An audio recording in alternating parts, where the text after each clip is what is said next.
छात्र, good morning. आज हम भी बने महान का एक दूसरा भी प्रसंग है प्रामाणिक। उन प्रसंग में थोड़ी सी चर्चा करेंगे। मनुष्य प्रामाणिकता से अपना जीवन जीता है।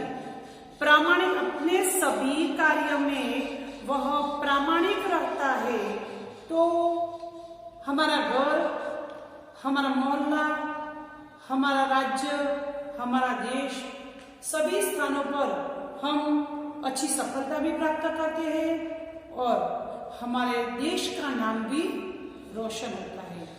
तो छात्र, जीवन में हमेशा प्रामाणिकता रखनी चाहिए और प्रामाणिक बनकर अपना कर्तव्य निभाना चाहिए। यहाँ एक प्रसंग दिया गया है। उस प्रसंग में से हम देखेंगे कि एक दिन हजरत अली राज के खजाने की जांच करने गए। एक दिन हजरत अली ये मुसलमान जाति में कहते, तो ये जो अली थे यानी कि मनुष्य, नागरिक, तो एक भाई थे हजरत अली। वह राज के खजाने की खजाना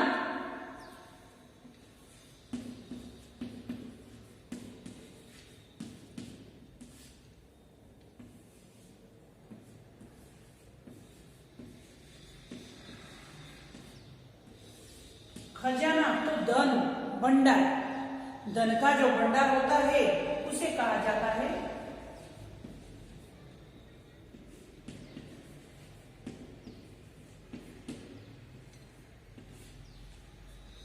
धन भंडार।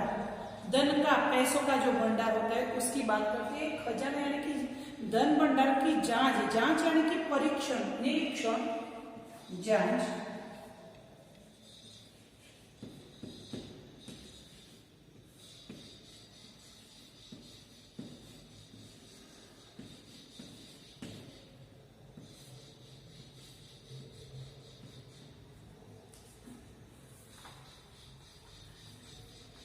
हजरत अली अपने राजकीय धन भंडार का परीक्षण यानी कि निरीक्षण करने गए। काम करते करते अंधेरा हो गया, मोमबत्ती जलाई गई। अब काम करते करते वहां अंधेरा हो गया यानी कि शाम के समय अंधेरा छा जाता है। तब हजरत अली ने एक मोमबत्ती जलाई। मोमबत्ती यानी कि मेणबत्ती। तो मोमबत्ती जलाई। थोड़ी देर बाद दो सरदार अपने निजी काम के लिए उनके पास आए। थोड़ी देर बाद जब हजरत अली अपना काम कर रहे थे तब दो सरदार निजी यानी कि अपना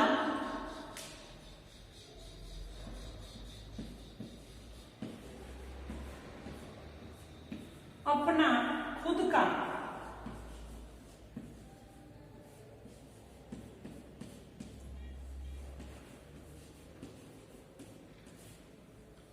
इंग्लिश में हम कहते हैं कि पर्सनल।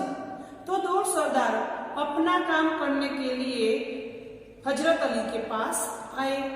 हजरत अली ने उन्हें बैठने के लिए कहा। हिसाब की जांच पड़ताल पूरी हुई। अब हजरत अली ने उसे बैठने के लिए कहा और हजरत अली अपना जो हिसाब किताब जो कर रहे थे वो काम पूरा हुआ। हजरत ने मोमबत्ती बुझा दी और मेज के खाने में से दूसरी मोमबत्ती निकालकर जला दी। अब अपना जो हिसाब किताब का जो काम कर रहे थे वो काम पूरा हुआ, इसीलिए जो पहली मोमबत्ती जलाई थी उसे उन्होंने बुझा दी और दूसरी मेज में से दूसरी मोमबत्ती निकालकर उसे जलाई। सरदार को यह देखकर बड़ा आश्चर्य हुआ। सरदार कई समय से यहाँ देख रहे थे तो एक मोमबत्ती जो जलाई थी उसे बुझा कर रख दी और मेज में से दूसरी मोमबत्ती निकालकर उसे जलाई। तो ये दो सरदार बैठे थे वो आश्चर्यचकित हो गए। हजरत अली ने एक मोमबत्ती बुझाकर दूसरी क्यों जलाई, यह सरदार न समझ सके। एक सरदार ने बड़ी नम्रता से हजरत अली से पूछा। यह सीखने के बाद एक सरदार ने बड़ी नम्रता पूर्वक हजरत अली को यह कारण पूछा। एक मोमबत्ती बुझाकर दूसरी मोमबत्ती जलाने का कारण पूछा। हजरत अली बोले, भाई अब तक मैं राजकाज का काम करता था, इसीलिए राज की मोमबत्ती जलाई थी। अब निजी काम शुरू हुआ है, इसलिए मैंने अपनी मोमबत्ती जलाई। जब प्रश्न पूछा तब हजरत अली ने उत्तर दिया कि पहले मैं राज का काम कर रहा था, इसीलिए मैंने राज की मोमबत्ती जलाई थी।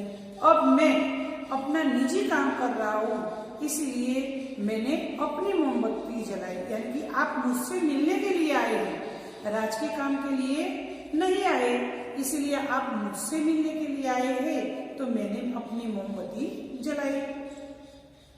नहीं तो इसीलिए मैंने अपनी मोमबत्ती जला ली, नहीं तो मैं चोर या हरामखोर कहलाता। मैं पहली मोमबत्ती थी राज की, वही जलाकर मैं काम करता तो मैं चोर या हरामखोर। हरामखोर शब्द समूह के लिए एक शब्द है, हराम का माल खाने वाला, जिसे हरामखोर कहा जाता है। हराम का माल खाने वाला तो हरामखोर। तो यहाँ हजरत अली कहते हैं कि मैं भी चोर या हरामखोर कहलाता। हर एक आदमी को चोरी और हरामखोरी से बचकर चलना चाहिए। सभी आदमी को चोरी और हरामखोरी से बचकर ही चलना चाहिए, चाहे वो अमीर हो या फकीर, चाहे वो अमीर यानी कि धनवान।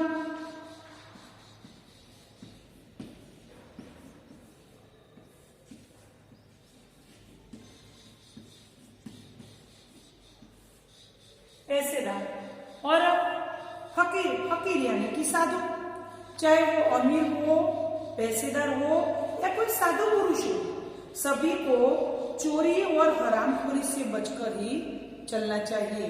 दूसरों के धन की लालसा कभी भी रखनी चाहिए नहीं। देखने में तो यह बात बहुत छोटी सी लगती है, पर है बड़े महत्व की। देखने में तो बात बहुत छोटी सी है, लेकिन है महत्व की। अब हम आजाद हो गए हैं। राजकाज का काम तभी अच्छी तरह से चल सकता है जब लोगों में इस तरह की प्रामाणिकता हो। राज का काम तब अच्छी तरह से चल सकता है जब लोगों में इस तरह की प्रामाणिकता हो और दूसरों के धन की लालसा न करे, तब हमारा देश, हमारा राज्य अच्छी तरह से चल सकता है। हमारे पुरखों ने कहा है, पुरखों यानी कि पूर्वज,